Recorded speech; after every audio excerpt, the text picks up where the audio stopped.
Op de tweede tevens slotdag van het Geologie Symposium gaf August Nelson, manager van de Exploration Division van Staatsolie, een overzicht van de boorlocaties van Staatsolie verspreid over Suriname. In 2015, the petroleum landscape was completely different. Staatsolie, I think, was starting to feel the downturn in the oil business. We were getting $45 for a barrel back then. Then it dropped to $16 a barrel in January of 2016. And now we're slowly climbing out of the graben. Yeah. But at the same time, there is success in the basin. Guyana, 3 to 4 wells, success. So that puts this whole presentation in a bit more of a, it's becoming less blurry, and things which we've thought were hypothetical may become reality, hopefully soon. But we have to be prepared for it. Right? Staatsolie is as I said, fully owned company by the state of Suriname is the 100% shareholder, and we were established in 1980 on 13th December. We have 2 roles. One is the institutional, which for like in the everyday Staatsolie terms, they're dealing with the deeper offshore, where investments are significantly higher than Staatsolie can manage. So there you have the offshore, say the IOCs, Tullow, Cosmos, Apache, Statoil, Noble Energy. All the big guys were also next door in Guyana. So what does our Vision 2020 mean? You cannot run a company from day to day, especially in these trying times. You have to have a long-term vision, right? And our vision entails 3 things. We want to be leading in the sustainable development of Suriname's energy industry. We want to become a regional player with a global identity. So we want to grow. The first step for Staatsolie to grow would be regional. But most importantly, being a 100% Surinamese company, we want to make a strong contribution to the advancement of Surinamese society, right? We are part of the society. We employ primarily Surinamese. So we want to make sure that pretty much everything we do goes back to the society, either financial or technical or even in kind. So what does the integrated company mean? We do exploration, production, treatment, and refine our products. And then we go into marketing and distribution. We have a refinery, we make refined products, we sell it, we own GoTo now. We have the thermal company SPCS. And of course, not so long ago, we were also looking at becoming a player in the hydro energy. But that is, for the time being, put on the shelf, and we're focusing now on what we're good at, and that is oil. As I said, we're operating in the Guyana Basin, and you can argue long and hard if this is the outline in red of the Guyana Basin. I've seen completely different boundaries, but for now, I think this will suffice. The Guyana Basin,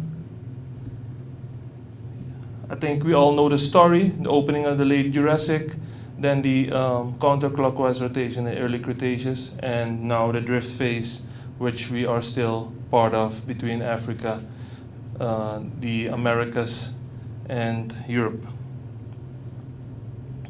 These are the most, as we see, important features in the Guyana Basin. We have the Demerara Plateau, the Nikeri Graben, the Bakhuishorst, the Takutu Graben, and of course the basin itself. It's a typical, or maybe not so typical, passive margin, as pretty much as you can see along the Atlantic coastlines, with your low stand fans, turbidites, carbonate reservoirs, and shelf edge canyons. And on top of that, we have the Jurassic grabens, of which we identified a couple, and we are gonna look into that a bit more later. And on top of that, of course, very important, the world-class Caña source rock, which has its equivalent in Venezuela and Trinidad de la Luna, the Naparima Hill, and our Tamborillo and Calcutta oil fields, which are pretty much on the fringes of the basin. And specifically for the Suriname-Guyana Basin, they calculated a mean of about 15 billion barrels of oil recoverable, not in place. Because if it was in place, then I think with the Tambaridjo and the recent recoveries and discoveries in Guyana, we would have recovered or covered all the oil in place. But this is, as we understand it, recoverable. So what type of plays do we have in the Suriname-Guyana Basin? Quite a few, but I'll highlight a couple. We have slope channels and carbonate plays, which are primarily focused in this area. We're having structural closures. We have slope and basin floor fans, which are like straddling the west part of the Demerara High and the north part of our shelves.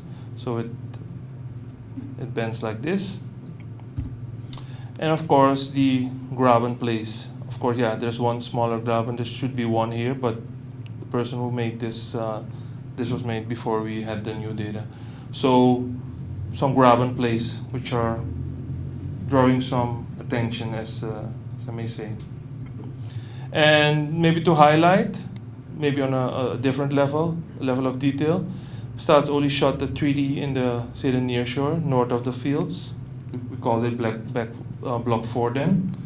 And these are some details, we call it leads, and some prospects we identified in that area. Quite similar to the Tambaridjo area, channelized features with, some of these were drilled already. We found oil in 4, beyond the oil which was already found. 4 of the 5 wells, we planned on drilling 9 wells, but then the disaster happened and we got it back to 5 wells. So interesting features. We're evaluating the data now. There's some conclusions already. This part became part of the, this block became part of the Block B, as we say, and it's being offered for, joint venture partnerships. But very interesting and sufficient basis to continue exploring and even maybe appraising one of these couple of. What makes this even more interesting, if you are able to secure some volumes, the field is right over here, the treatment facilities have some capacity, so it will not run you down economically, but with some ingenuity, which Staatsoli has proven in the past to possess, we can turn this first step in the nearshore profitable if the volumes warrant that. That brings me to the production and reserves development starting from 1981 to 2015. We see a steady growth in the cumulative production, right? But then we see the reserves going at a point to 200 million and then dropping off. So not a very steady growth, but if you take this area out, then you probably see that it's quite steady. It's not necessarily growing, but we're at least replacing the reserves. And this has to do with some reassignment of say, according to SPE guidelines, and also some issues with wells we thought we were able to produce because of water, which we were not able to. So some, say, readjustments of the reserves, the books. But then we see again the steady growth. About 1 billion barrels in place, 20% ultimate recovery. We've produced to date about 18 million barrels, and the reserves stand at about 88 million.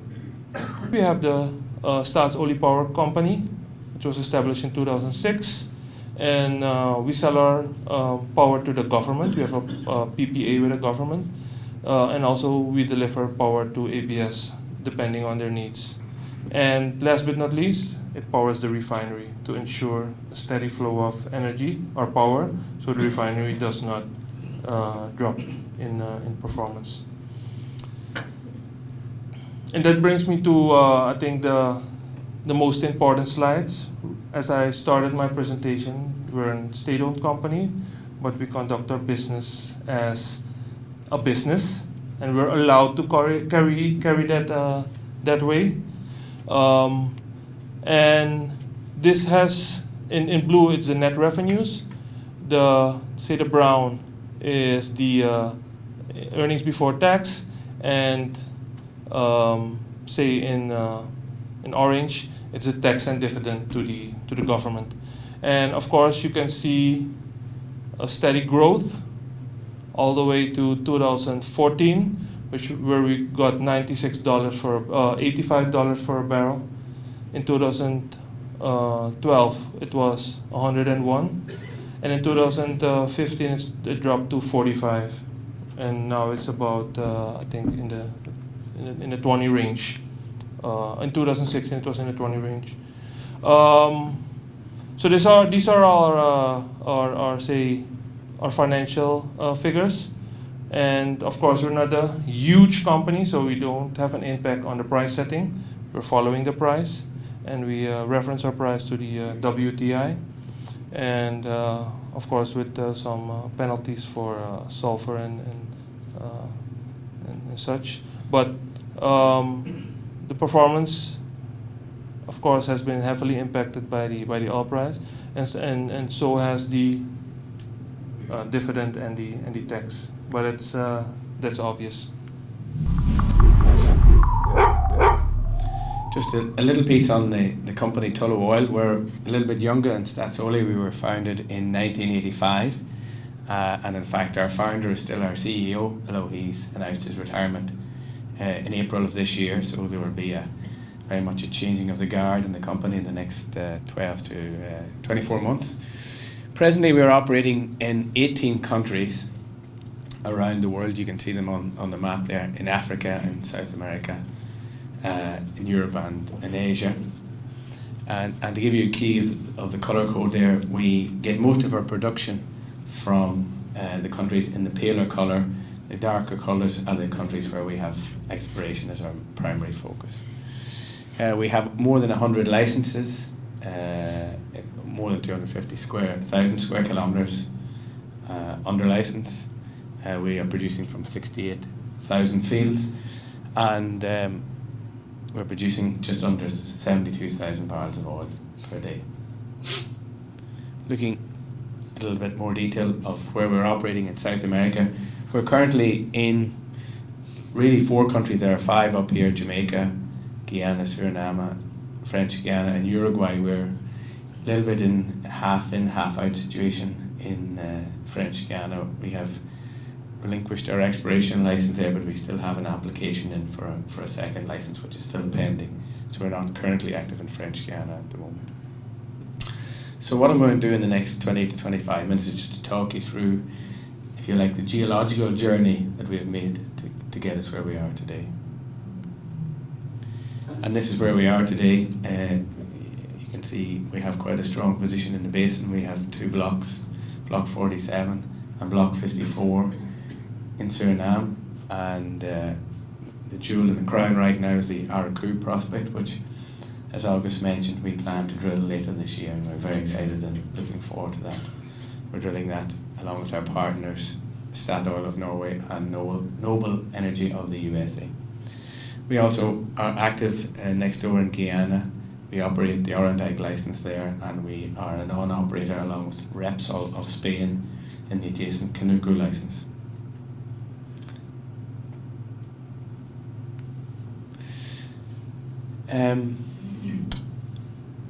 Really for the last decade or more, exploring for oil and gas in the equatorial Atlantic has been a focus for Tullow. It's one of our core plays. You can see down there the highlighted area of stratigraphic traps, and this is the dominant type of trap that you find in exploring in the passive margins, and August has referred to that in the previous slide. As regards our journey to exploring for those sort of traps, we actually first got involved in the equatorial region back in 1997 in Ivory Coast, where we entered into the Espoir field, which was a field originally discovered by Phillips Energy. A full 20 years prior to that, it had been abandoned by them as the oil price collapsed back in the 1980s, and then along with Canadian Natural Resources, we were involved in its rehabilitation. and it's returning to production in 2002, and it is still producing to this day. We also did some exploration drilling and found a small field called Geologie next to Espoir, which is now also being tied back in. But the game changer in this region, unfortunately, was one that Tullow decided to opt out of. So like a key learning for us there was the Baobab field, which was discovered by CNR in 2001. That was of an order of magnitude larger than anything had been discovered on the margin before. And really a bit like some of the things that are happening now in this region was, if you like, an opening to a new phase of exploration in the basin. And this is a seismic line through the Espoir field and the Baobab field. Got my own party. And these fields basically are, this is the Albion Unconformity, these are partially eroded structures, tilted fault blocks of Albion age in which the oil was reservoired. And Baobab, as you can see, is further out in deeper water than Espoir. So on the back of this discovery, it made it clear to us, probably more so than the rest of the industry, that there was significant potential in exploring in this particular basin, which is the Ivorian Guyana Basin, also known as the Abidjan-Tano Basin. So we spent a long time during this period trying to really get a grips with the geology, to understand it better, to look at where the distribution of sands and shales in the outboard were, and those were a whole series of different type of facetes, from shallow marine here down in the Albion section. Then you have the Upper Cretaceous section where you had earlier turbidite type reservoirs taking sands out into deep water, with a later stage of shallow marine sands up closer to the shelf. And because even at this stage we recognised that the source rock was primarily in the Cenomanian-Turonian, the focus was very much on the Cretaceous section rather than as you have here in the lower part of the Tertiary.